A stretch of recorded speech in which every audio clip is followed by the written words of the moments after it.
जाती हैं जब डाटा प्रोसेस और अपडेट होता है रियल टाइम मतलब इमीडिएटली अपडेट होता रहता है, और कोई पेपर ऑडियो ट्रेल भी अवेलेबल नहीं होता, कोई पेपर ऑडियो ट्रेल भी अवेलेबल नहीं होता। एम्बेडेड ऑडियो फैसिलिटीज किस वक्त सूटेबल है, किस वक्त सूटेबल है? जब डाटा कंटिन्यूसली अपडेट हो रहा हो रियल टाइम में। आप कोई ऐसा आईटी सिस्टम की एग्जांपल दे सकते हैं जिसमें डाटा कंटिन्यूसली अपडेट हो रहा हो, पेपर ऑडियो ट्रेल भी ना हो? ये बैंक्स, स्टॉक एक्सचेंज, ये इतनी मुश्किल एग्जांपल देना, खुदा का खौफ करें। आपका मोबाइल प्रीपेड सिम वाला, भाई उसमें जब भी कॉल करते हैं बैलेंस इमीडिएटली अपडेट होता है कि नहीं होता? और आपके बैलेंस का डे एंड पे प्रिंट निकल आता है कि आपका इतना बैलेंस है, नहीं निकलता ना, कोई पेपर ऑडियो ट्रेल भी अवेलेबल नहीं है। अगर आपका बड़ा भाई कंट्रोल रखना चाहे कि आप एक दिन में कितनी कॉल्स करते हैं, कितना बैलेंस इस्तेमाल करते हैं, ठीक है, तो क्या इसका कोई पेपर ऑडियो ट्रेल अवेलेबल होगा? नहीं, डाटा इमीडिएटली अपडेट होता है। आप कॉल करेंगे, सारा दिन 100 रुपया खर्च किया, शाम को लोड करवा दिया, भाई को कैसे पता चलेगा? नहीं पता चल सकता ना। इसीलिए ऐसे सिस्टम जिनमें डाटा कंटिन्यूसली प्रोसेस अपडेट हो रहा है। अब मैं आपसे पूछूं, हफ्ता पहले का आपका सिम का बैलेंस क्या था? 0। हाँ शाबाश, वो तो साल पहले भी 0 था। चलिए आप गैस कीजिए मेरी सिम का बैलेंस कितना होगा? वो नहीं बता सकते, मैं भी नहीं बता सकता। क्यों? क्योंकि सिस्टम कंटिन्यूसली अपडेट हो रहा होता है और पेपर ऑडियो ट्रेल भी अवेलेबल नहीं है। अब अगर फर्ज कीजिए मेरा कोई ऑडिटर अपॉइंट हो और वो चेक करना चाहे, उसके पास सिर्फ एक ही ऑप्शन रह जाएगी, ये सारी एक्टिविटीज को मॉनिटर करने के लिए, वेरीफाई करने के लिए क्या ऑप्शन रह जाएगी? कि वो सिस्टम में एम्बेडेड ऑडियो फैसिलिटीज को ऐड कर दे। बिल्कुल समझ आया? ये एग्जांपल्स भी क्लियर हो गए। अब क्या रह गया? Audit software. क्विक रिवीजन हो जाए कि एंड में? ऑडिट सॉफ्टवेयर क्या है? ऑडिट सॉफ्टवेयर है जब हम कंप्यूटर को इस्तेमाल करते हैं, इसलिए सब्सटेंटिव प्रोसीजर परफॉर्म करने के लिए। कहता है सुन लीजिए, ये है ऑडिट सॉफ्टवेयर। क्या है? ये है प्रोग्राम्स, सॉफ्टवेयर है यूज्ड बाय ऑडिटर, जो ऑडिटर यूज करता है। अच्छा यहां पे ये नहीं लिखा डेवलप्ड बाय ऑडिटर, क्योंकि ऑडिटर भाई आईटी का एक्सपर्ट थोड़ी है कि वो छोटी मोटी ट्रांजैक्शन डमी क्रिएट कर सकता है, डेवलप कर सकता है, पूरे का पूरा सॉफ्टवेयर थोड़ी बना सकता है, ठीक है, उसने एमसीएस थोड़ी किया हुआ है। तो ऑडिटर ये रेडीमेड खरीदेगा प्रोग्राम यूज, ऐसे सॉफ्टवेयर जो ऑडिटर यूज करता है। और किस लिए यूज करता है? टू एक्सट्रैक्ट एंड इंटेरोगेट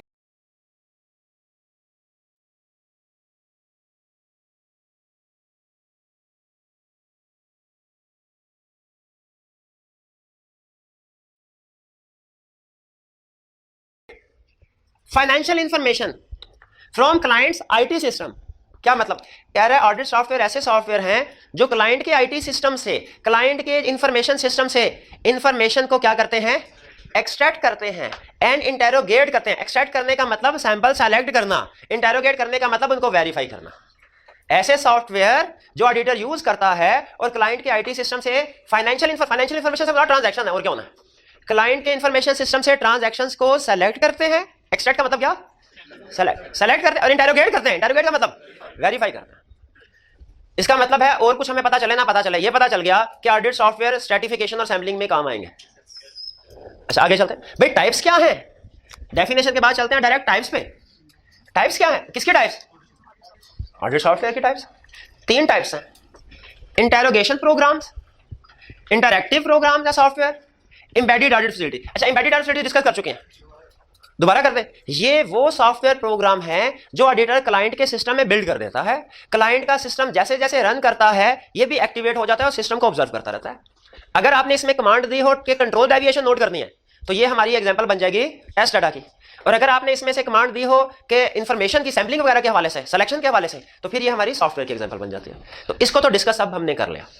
इन दोनों में इंटरोगेशन और इंटरैक्टिव सॉफ्टवेयर में क्या फर्क है? ये जो इंटरैक्टिव सॉफ्टवेयर होते हैं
ये ऑनलाइन सिस्टम में यूज होते हैं, लेकिन प्रैक्टिकली सबसे ज्यादा जो ऑडिट सॉफ्टवेयर यूज होते हैं वो होते हैं इंटेरोगेशन प्रोग्राम।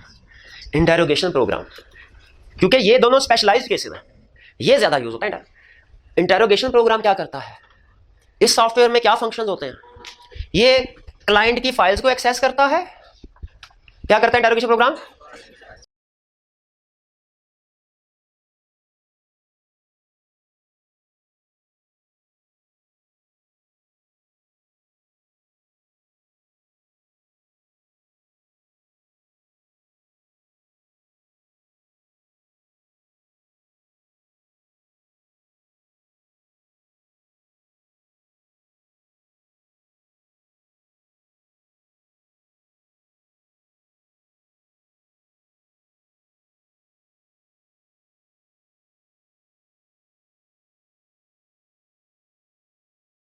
एक्सेस किया उसमें से डाटा और उसको इंटेरोगेट किया। इंटेरोगेट मतलब, तो ये तो डेफिनेशन ही होगी, डेफिनेशन ही होगी। ये इसलिए क्योंकि ऑडिट सॉफ्टवेयर की जो सबसे बड़ी टाइप यूज होती है वो इंटेरोगेशन प्रोग्राम से है, इसीलिए डेफिनेशन में भी आपको इंटेरोगेशन प्रोग्राम के ही कंसेप्ट नजर आएंगे। इंटेरोगेशन प्रोग्राम दो तरह के होते हैं। अभी अगर आपको ये कंसेप्ट नहीं ना पहले से पता तो आपको आईटी का कुछ भी नहीं पता, जो कि यकीनन कुछ भी नहीं पता। कुछ सॉफ्टवेयर होते हैं हम रेडीमेड मार्केट से परचेज कर लेते हैं, कुछ सॉफ्टवेयर होते हैं हम कस्टमाइजेशन करवाते हैं, अपने ऑर्डर के मुताबिक बनवाते हैं।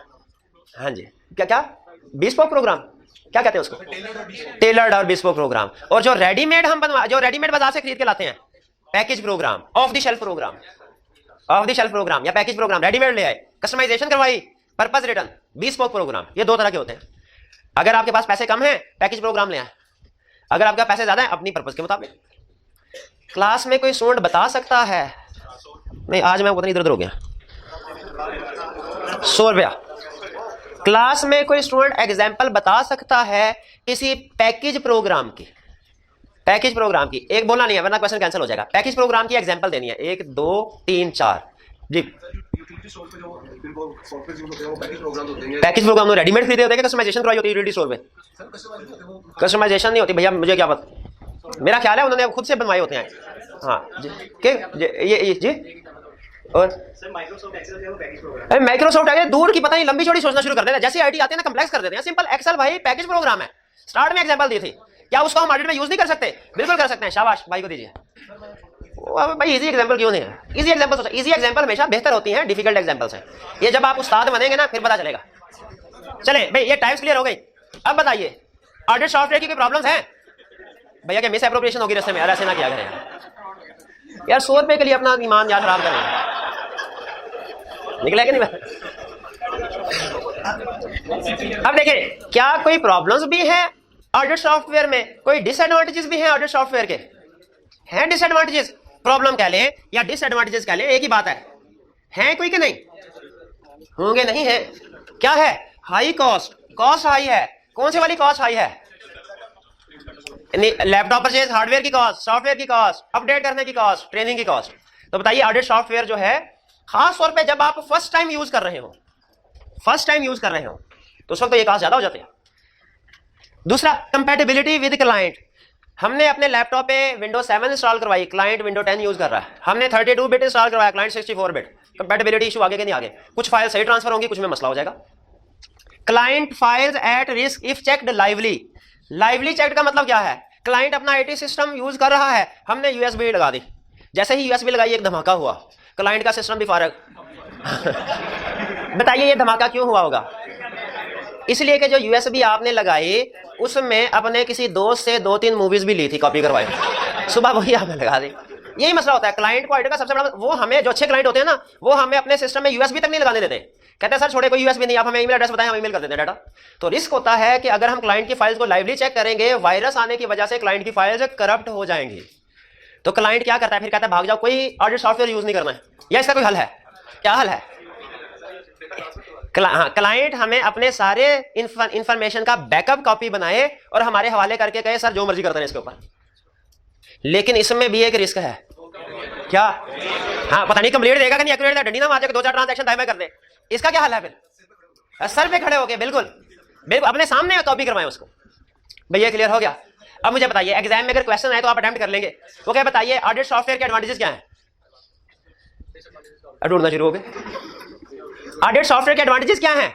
अब कहेंगे ये तो सर ने पढ़ाया नहीं, आउट ऑफ सिलेबस क्वेश्चन आ गया। थोड़ी कॉमन सेंस नहीं इस्तेमाल करना। ऑडिट सॉफ्टवेयर के एडवांटेजेस, बिल्कुल ठीक भाई। ऑडिट सॉफ्टवेयर कैट की टाइप है ना, तो जो कैट के एडवांटेजेस हैं, जो कंसेप्ट यहां पे डिस्कस हुए हैं वो स्पेसिफिक किसके हैं? जो यहां डिस्कस नहीं हुए वो कैट वाले अप्लाई हो जाएंगे।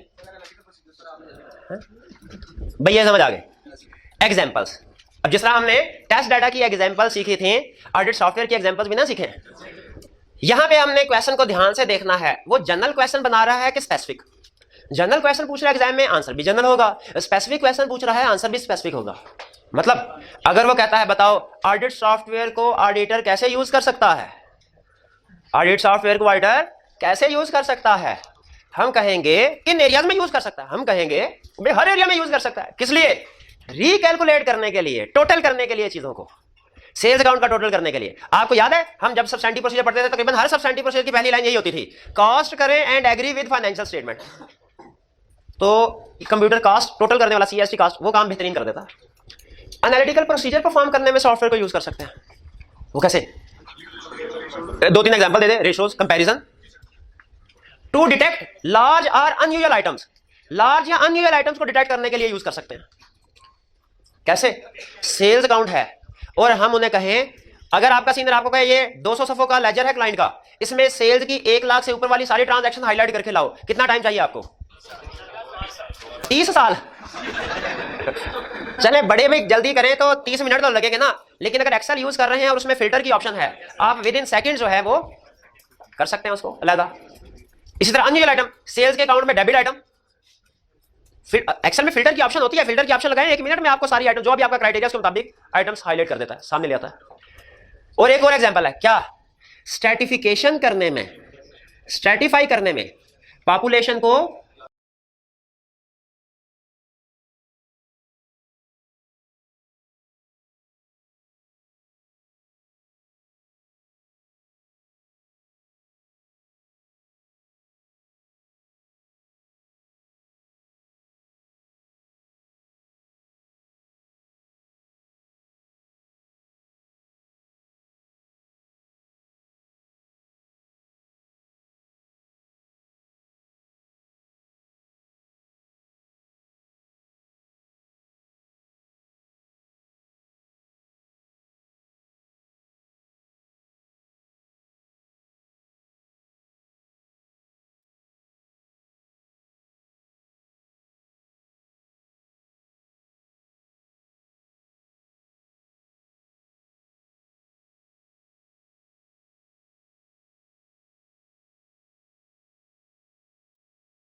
टू स्ट्रैटिफाई करने में एंड सैंपल सेलेक्ट करने में, सैंपल सेलेक्ट करने में भी ऑडिट सॉफ्टवेयर यूज होते हैं।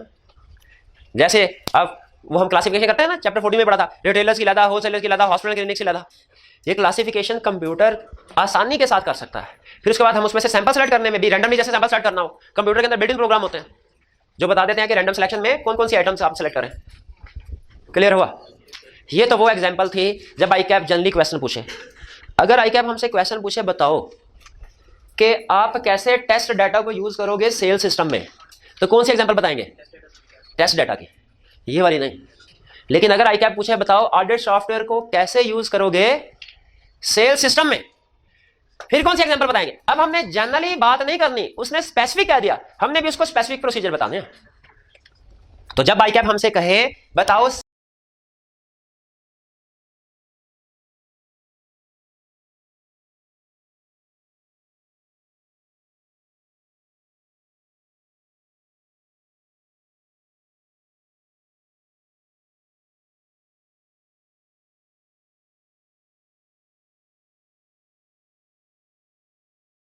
सेल्स सिस्टम में ऑडिट सॉफ्टवेयर को कैसे यूज कर सकते हैं सेल्स सिस्टम। अच्छा वो भाईजान ने ये वाली लाइन ना इधर लिख दी है, चलिए कोई बात नहीं, छोड़ दो इसको।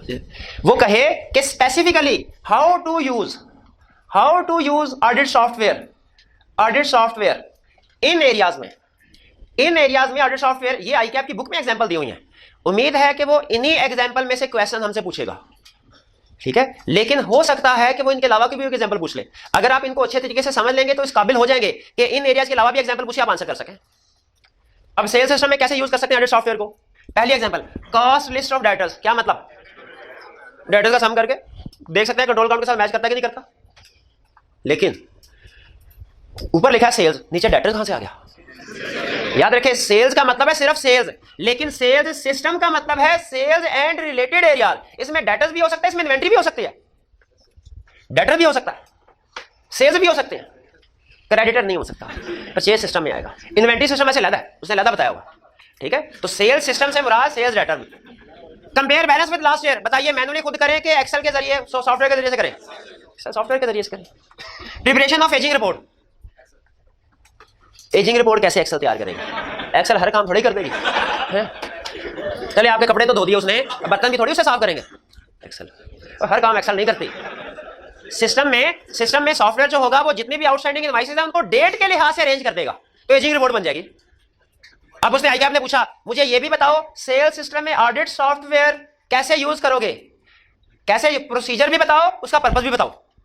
अगर फर्ज कीजिए कहे तो हम क्या कहेंगे? एजिंग रिपोर्ट किस लिए प्रिपेयर करते हैं? Provision for bad debt confirm करने के लिए। Compare balance with last year किस लिए करते हैं? अनयूजुअल फ्लक्चुएशन आइडेंटिफाई करने के लिए। लिस्ट ऑफ डेटर का कॉस्ट टोटल करते हैं किस लिए? फिगर फाइनेंशियल स्टेटमेंट के साथ मैच करने के लिए। तो बेहतर है कि आप प्रोसीजर कंप्लीट लिखे, उसमें पर्पस भी इंक्लूड करें। और किस लिए? कैलकुलेशन किसकी? Debtor turnover, debtor turnover ratio. और किस? Certification and sampling of data. ये भी बात हुई थी सर्टिफिकेशन की, कि सर्टिफिकेशन और सैंपलिंग करने के लिए। कुछ बात समझ आए? अब आपने उधर नहीं देखना। मुझे बताइए ऑडिट सॉफ्टवेयर को इन्वेंट्री सिस्टम में कैसे यूज कर सकते हैं? अब स्पेसिफिक मैंने पूछा इन्वेंट्री सिस्टम, जनरल नहीं पूछा। आंसर में जनरली आपने आंसर नहीं करना, स्पेसिफिक इन्वेंट्री के बारे से प्रोसीजर बताने हैं। कॉस्ट करेंगे लिस्ट ऑफ इन्वेंट्री कंपेयर करने के लिए, और एजिंग रिपोर्ट, शाबाश। और ऑब्सोलीट आइटम हो गया, कैसे पता चलेगा आइटम ऑब्सोलीट हो गई है?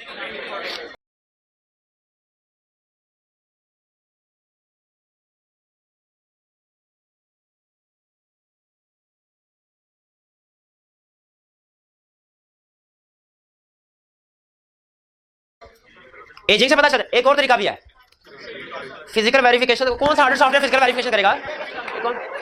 ऑडिट सॉफ्टवेयर है, वो रिपोर्ट थोड़ी है, फिजिकल वेरिफिकेशन करेगा। अब भाई ऑडिट सॉफ्टवेयर हर प्रोसीजर परफॉर्म नहीं कर सकता। कल कहेंगे एक्सटर्नल कंफर्मेशन सेंड कर लें, वो एक्सटर्नल कंफर्मेशन सेंड करेगा, वो हमने कर, जजमेंटल काम हमने करना है। एस्टीमेट कैलकुलेशन कर सकता है वो, लेकिन एस्टीमेट रीजनेबल है कि नहीं ये तो हमें ही जज करना पड़ेगा। तो भाई अन्यथा हर प्रोसीजर फिट नहीं कर देना। इधर देखना है वो हमने जो चैप्टर 12 में प्रोसीजर पढ़े हैं आएंगे वही, लेकिन देखना है कौन कौन सा कंप्यूटर इस्तेमाल कर सकता है, कौन सा नहीं। जो कंप्यूटर परफॉर्म कर सकता है वो लिखेंगे। पिछले 3-4 महीनों की सेल्स रिपोर्ट देखें, सेल्स का डाटा देखें, और उनमें देखें कौन सी प्रोडक्ट नहीं आ रही। क्यों? जो प्रोडक्ट पिछले 3-4 महीनों से सेल्स में नहीं आ रही ऑब्सोलीट हो गई है, ठीक है। तो ये हमारे तकरीबन यही प्रोसीजर इधर बता रहा है। कह रहे कॉस्ट की भी कैलकुलेशन कर ले, एवरेज कॉस्ट, वो जो आप लेजर कार्ड बनाते हैं, वो कंप्यूटर के जरिए वो कैलकुलेशन कॉस्ट की भी हो सकती है। रेट को क्वांटिटी से मल्टीप्लाई करते रहे, ठीक है। तो कॉस्ट एंड एनआरवी की कैलकुलेशन में भी ऑडिट सॉफ्टवेयर को यूज किया जा सकता है। मिनिमम और मैक्सिमम लिमिट, शाबाश। पंजाबी में एक कहावत है, डोंकी इन दी वेल। अच्छा, कल बता रहा भाई, टेस्ट डाटा है, ऑडिट सॉफ्टवेयर सब्सटेंटिव प्रोसीजर है, फिर कहता है मिनिमम मैक्सिमम लेवल। ओ भाई, मिनिमम मैक्सिमम लेवल कंट्रोल है कि सब्सटेंटिव प्रोसीजर है? अब बोल ना भाई, कंट्रोल है तो वो टेस्ट डाटा की एग्जांपल में आएगा कि ऑडिट सॉफ्टवेयर की एग्जांपल में आएगा? अच्छा बोल के, कोई बात नहीं, डोंकी बैक।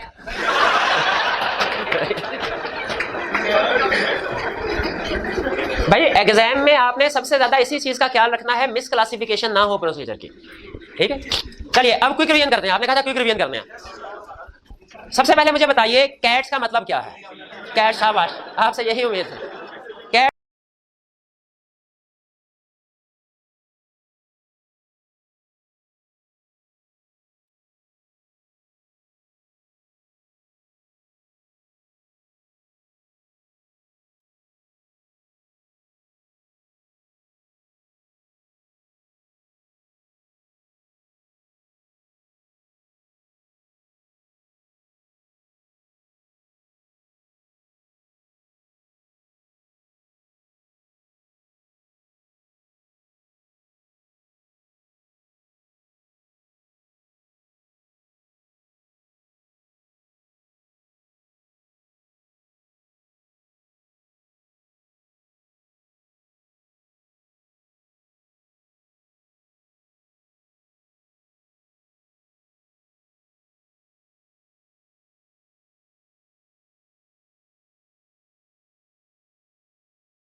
प्रोसीजर की, ठीक है?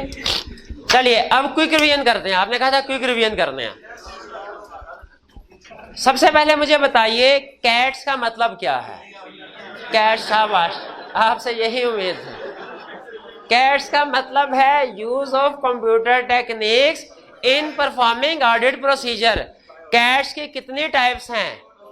दो, और दो टाइप्स हैं, एक test data, audit software. Test data का मतलब क्या है? डेफिनेशन क्या है? Test data test of control में यूज होती है। ये क्या है? ये डमी ट्रांजैक्शन है जो डेवलप करता है कौन? ऑडिटर। प्रोसेस करता है कौन? क्लाइंट का आईटी सिस्टम। और एक्चुअल रिजल्ट्स को एक्सपेक्टेड के साथ कंपेयर किया जाता है। एग्जांपल्स क्या है इसके?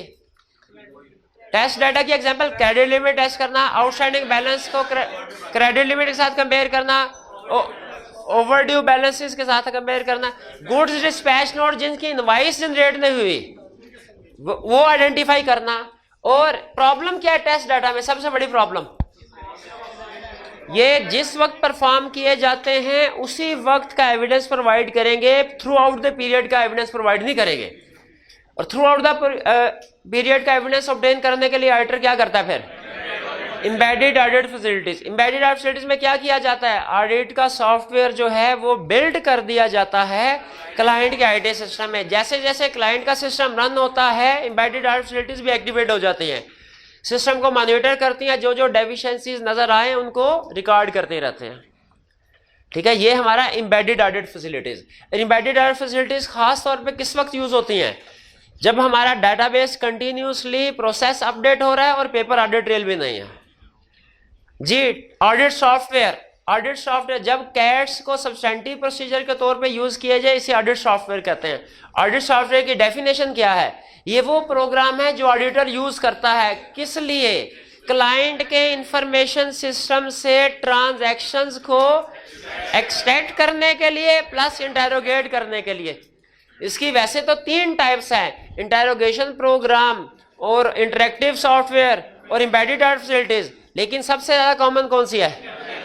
Interrogation programme. इंटेरोगेशन प्रोग्राम क्या करते हैं? क्लाइंट के सिस्टम को एक्सेस करते हैं, उनमें से इंफॉर्मेशन अटैक करते हैं, इंटेरोगेट करते हैं।